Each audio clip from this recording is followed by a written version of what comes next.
Hi hello నమస్తే welcome to BRK news. నేను తరుణి. ఈరోజు సోషల్ టాపిక్ గురించి కొన్ని విషయాలు మాట్లాడడానికి మనతో పాటు ఉన్నారు high court advocated doctor Subhashini ma'am గారు. నమస్కారం మ్యామ్. నమస్తే. ఇప్పుడు ట్రెండ్ అనేది లివింగ్ రిలేషన్షిప్ ట్రెండ్గా నడుస్తుంది ఇప్పుడున్న జనరేషన్లో. సో ఈ ట్రెండింగ్లో లివింగ్ రిలేషన్షిప్లో ఉన్నప్పుడు ఇన్ కేస్ వాళ్ళకు బేబీస్ కానీ ఇన్ కేస్ అయితే అంటే పిల్లలు ఏమైనా పుడితే ఆ పిల్లలు పుట్టిన తర్వాత వాళ్ళు అంటే ఎలా తీసుకుంటారు ఆ డిసిషన్ అనేది? అంటే యూ మీన్ టు సే రేపు మెయింటెనెన్స్ కానివ్వండి, లేకుంటే maintenance వాళ్ళు కానీ. బతుకు తెరువు ఎలా ఉంటుంది అన్నది మీ లేదంటే క్వశ్చన్. వాళ్ళు విడిపోయి పిల్లల్ని ఎక్కడైనా పెడతారా? లేదంటే ఇప్పుడు రీసెంట్గా సోషల్ మీడియాలో ఇన్స్టాగ్రామ్ రీల్స్లో కూడా చూస్తున్నాము. ఒక సిమెంట్ బస్తాలో ఒక చిన్న అంటే అప్పుడే పుట్టిన బేబీని రోల్ చేసి పడేశారు. దాన్ని ఎవరో గుర్తించి ఓపెన్ చేసి యాక్చువల్గా కుక్క పిల్ల ఏమైనా ఉందేమో అనేసి ఓపెన్ చేస్తే అక్కడ బేబీ ఉంది. సో ఇలా అయిపోతుంది ఈ జనరేషన్ చూసే కొద్దీ.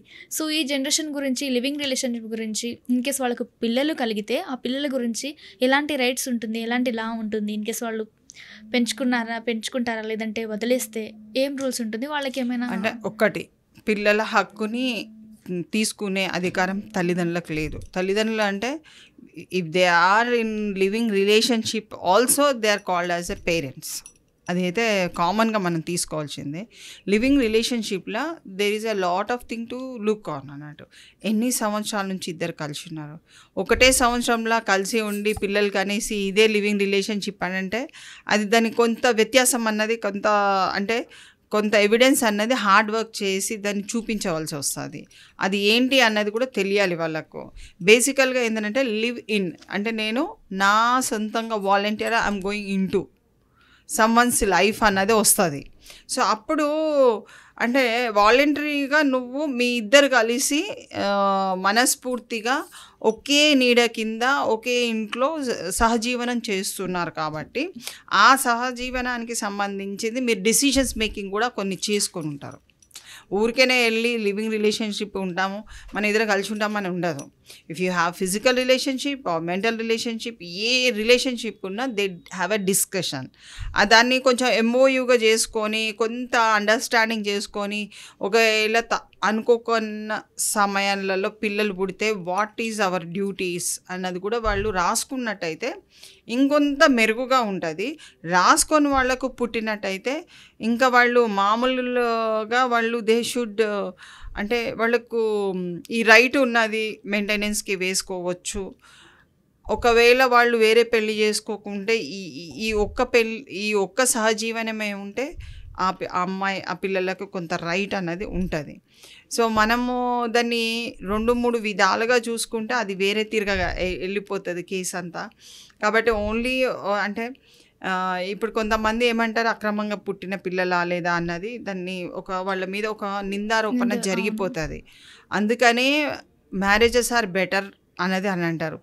అక్రమంగా మనము కన్నము అన్న పేరు ఎందుకు తెచ్చుకోవాలి, సక్రమంగా కన్నము అన్న పేరు తెచ్చుకుంటే బాగుంటుంది అన్నది ఒక thought process. Otherwise also if you are living in relationship and you enjoy the things you want to make more better for your children అన్నప్పుడు నువ్వు ఆ క్లెయిమింగ్ ఎట్లా చేసుకుంటావో, నువ్వు నీ ఎవిడెన్స్ ఎట్లా ఉంటుందో అన్నది మొత్తం కూడా ఒక అడ్వకేట్ ద్వారా కూర్చొని చర్చించుకొని దాన్ని మెయింటెనెన్స్గా క్లెయిమ్ చేసుకునే అవకాశం తీసుకోవచ్చు. అట్లానే అంటే మనకి ఏం రైట్స్ ఉండదా అని అంటే వాలంటరీగా you are involving yourself. వాలంటరీగా వస్తారు కదా, అతని మీద ప్రాపర్టీ ఎక్కువ ఉండొచ్చు కానీ ఈమెకు చెప్పకపోవచ్చు. ఎందుకంటే కొంతమంది ఏమంటారు, ఈమె సడన్గా వెళ్ళిపోయింది అనుకో ఇంకొకరు దొరికితే ఇంకోళ్ళతో ఎంజాయ్ చేస్తామని ఉంటారు వాళ్ళు. చాలామంది ఏంటంటే స్టిక్ ఆన్ టు 1 పాయింట్ కంటే stick on to many points అన్నది అంటే మగవాళ్ళల్లో కొంత ఒక్క ఆమెతోనే ఉంటే నాకు నడవదు అన్నప్పుడు దే లీవ్ హర్, ఇంకొక ఆమె దొరికిపోయింది వెళ్ళిపోతుంటారు. అప్పుడు వీళ్ళకు బ్రతికాలనే ఆలోచన, కొంతమంది సూసైడ్ చేసుకుంటారు, కొంతమందికి కొన్ని థాట్స్ వస్తుంటాయి. కానీ అలా కాకుండా బాధితులకే కదా చట్టం ఉన్నది, ఎంత గ్రీవియన్స్ ఉంది. ఎప్పుడు కూడా బాధపడద్దు. ఒకటి ఏంటంటే ఇక్కడ మనం బాగా ఆలోచించవలసిన అవసరము, ఇల్లీగల్ అయినా ఏదైనా కానీ you are a grievance, you have the grievance. అంటే నీకు ఒక బాధ కలిగింది, నువ్వు ఒక బాధితురాలివి అని అనుకున్న క్రమంలో you should approach the court. either the way you get good decision, you get any order or no, but నువ్వు ఫస్ట్ అయితే నువ్వు అప్రోచ్ కావాలి. అప్రోచ్ అయినప్పుడే కదా నీకు కోర్టు నీకు ఏమైనా సహకారం అందిస్తా లేదా అని తెలిసేది.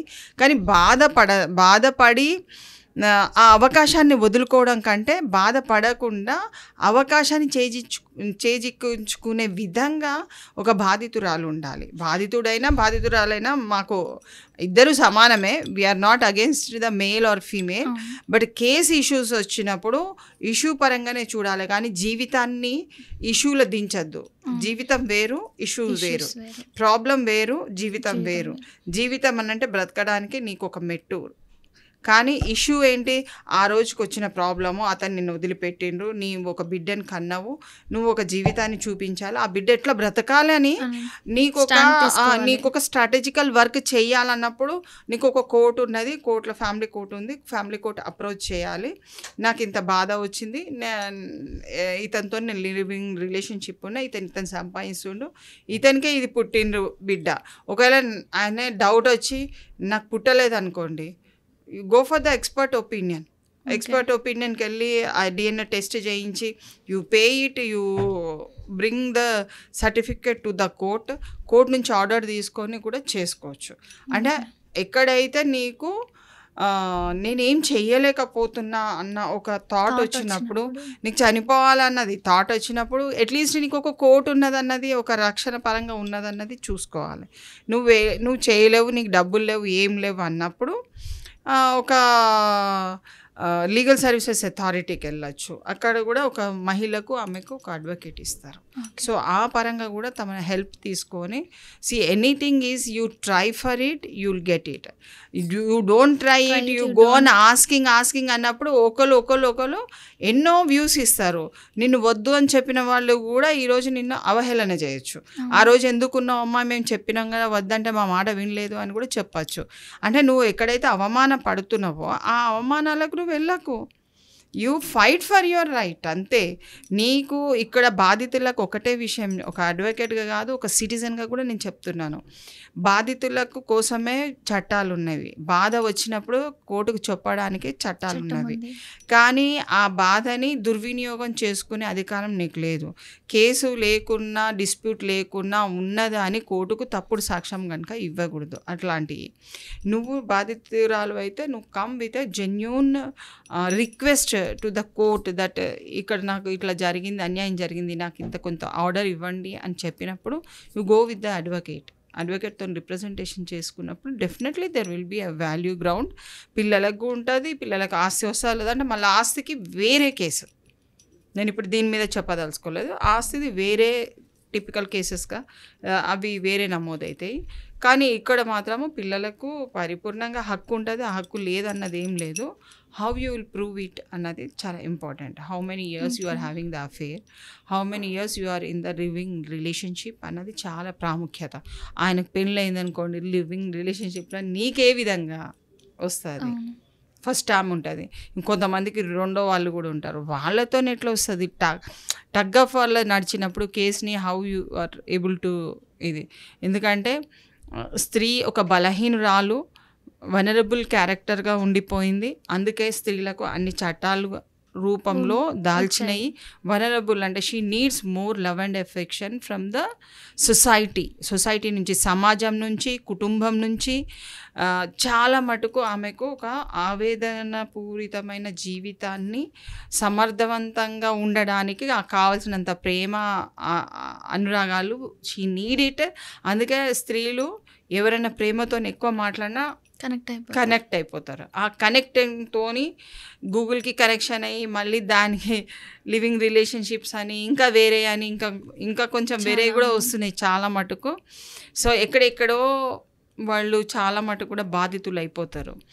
దానికి బాధపడవలసినంత అవసరం లేదు. ఎందుకంటే కాలక్రమంగా వస్తున్న మార్పుల అనుగుణంగా, గ్లోబలైజేషన్ అనుగుణంగా ఎక్కడెక్కడ ఏదన్నా చేయవలసిన పనులలో వీళ్ళు తెలియకుండా ఇన్వాల్వ్మెంట్, కనెక్షన్ అన్నది ఇతరులతో అయిపోతున్నారు.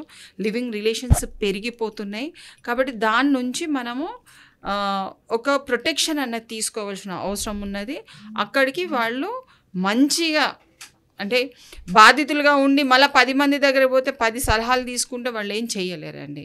Directly you should approach the court and you should get the what you wanted. నీది ఏంటిది, నీకేం కావాలి అన్నది నీ మనసుకు కరెక్ట్గా అప్రోచింగ్ ఉండాలి. రాయడం కూడా, డ్రాఫ్టింగ్ కూడా కరెక్ట్గా ఉంటే they will be benefited. Okay.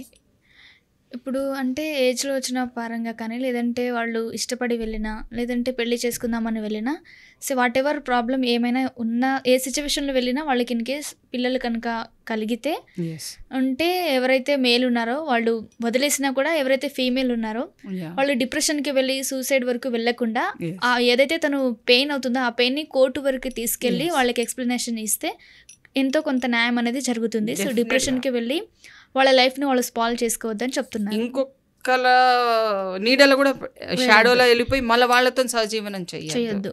ఒకసారి చేసిన తప్పుని మళ్ళీ యూ షుడ్ బి వెరీ అంటే కొంచెం క్లెవర్నెస్ ఉపయోగించి మంచిగా బతకడానికి ప్రయత్నం చేస్తే సాఫ్గా జరిగిపోతుంది జీవితం. Okay ma'am, thank you.